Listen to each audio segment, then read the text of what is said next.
Sidang lanjutan terdakwa kasus perkosaan dan pencabulan Muhammad Suci Azal Sani di Pengadilan Negeri Surabaya kembali digelar hari ini. Untuk pertama kalinya terdakwa hadir langsung dalam sidang dengan agenda pembuktian dari jaksa penuntut umum. Terdakwa berada di ruangan persidangan hanya sekitar 30 menit untuk diambil sumpahnya sebelum kembali mengikuti sidang secara online di ruangan berbeda. Diduga hal ini dilakukan oleh majelis hakim agar saksi korban maupun saksi merasa aman dan tidak tertekan saat memberikan keterangan.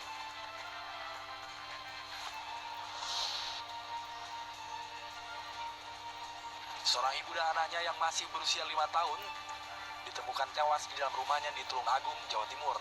Dari hasil penyelidikan sementara, kedua korban diduga meninggal dunia karena bunuh diri dengan meminum racun tikus. Hal ini dikuatkan dengan hasil pemeriksaan medis serta temuan 2 botol racun tikus di dekat korban.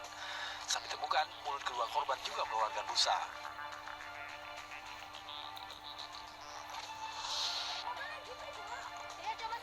Seorang ibu-ibu pengemudi mobil mewah kepergok mencuri coklat di minimarket kawasan Cisauk, Kabupaten Tangerang, Banten.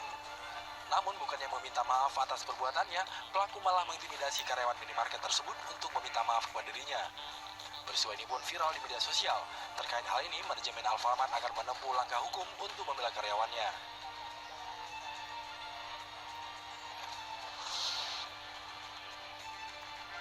Buron sekaligus tersangka kasus penyeludupan lahan seluas 37.000 hektar di Riau, Surya Darmadi menyerahkan diri ke gedung Kejaksaan Agung. Pemilik PT Duta Palma Group itu langsung ditahan selama 20 hari ke depan. Surya Darmadi terjerat kasus penyerobotan lahan sawit di Riau yang diduga merugikan keuangan negara sebesar 78 triliun rupiah.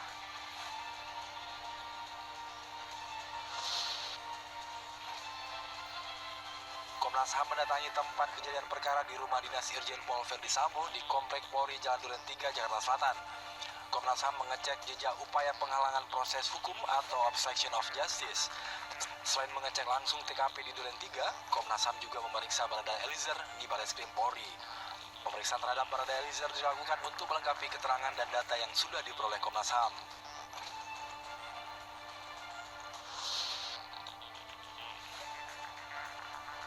Gubernur Jawa Tengah Ganjar Pranowo mengungkapkan kemarahannya atas kasus suap yang menyeret Bupati Pemalang dan jajaran Pemkab Pemalang. Ganjar menyebut tertangkapnya Bupati Pemalang dan puluhan jajaran Pemkab Pemalang dalam OTT Komisi Pemberantasan Korupsi sebagai sebuah pengkhianatan di tengah hari jadi ke-72 Pemprov Jawa Tengah. Dalam perkara dugaan suap ini, selain menangkap Bupati Pemalang, KPK juga menangkap 33 orang di jajaran pemerintahan Kabupaten Pemalang.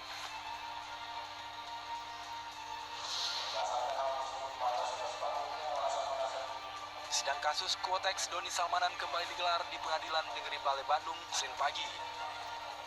Jaksa penuntut umum menolak eksepsi Doni Salmanan sebab dianggap sudah banyak masuk dalam pokok materi perkara. Sementara pengacara Doni Salmanan meminta para saksi dihadirkan dalam sidang. Terdakwa Doni Salmanan diketahui mendapat keuntungan dari anggota yang mendaftar pada aplikasi Quotex mencapai 40 miliar rupiah atau 3 miliar rupiah per bulan.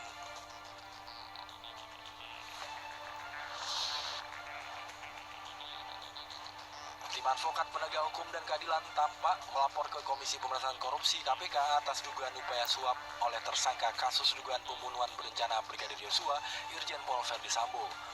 Salah satu tersangka Barada Eliezer melalui kuasa hukumnya mengaku ditawari uang dalam jumlah besar, yakni 1 miliar rupiah oleh Verdi Sambo. Tidak hanya itu, 2 tersangka lainnya Bribka RR dan KM juga dijanjikan uang masing-masing 500 juta rupiah. Selain itu, 2 staf LPSK juga mengaku disodori 2 amplop yang diduga berisi uang, tetapi langsung ditolak. Kemegahan dan keindahan Candi Borobudur di Magelang, Jawa Tengah menginspirasi brand perhiasan ternama Amero Jewelry meluncurkan hasil karya indah dan megah yang terinspirasi dari Candi Borobudur. Peluncuran Amero Jewelry Lavani Borobudur Series digelar pada Jumat malam di Taman Lumbini, Kompleks Taman Wisata Candi Borobudur, Kabupaten Magelang, Jawa Tengah. Dikemas dalam gelaran Simfoni Lavani Borobudur, menampilkan cerita Lavani yang diambil dari relief Candi Borobudur dan dituangkan dalam gerak dan irama.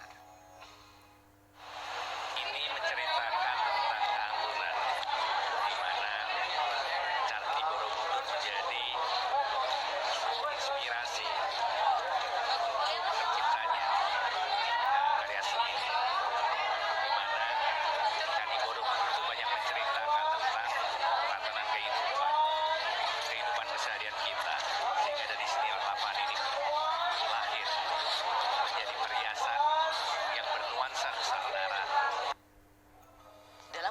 ini berbagai produk baru Lavani Borobudur Series seperti gelang, cincin, kalung, hingga liontin dipamerkan oleh model.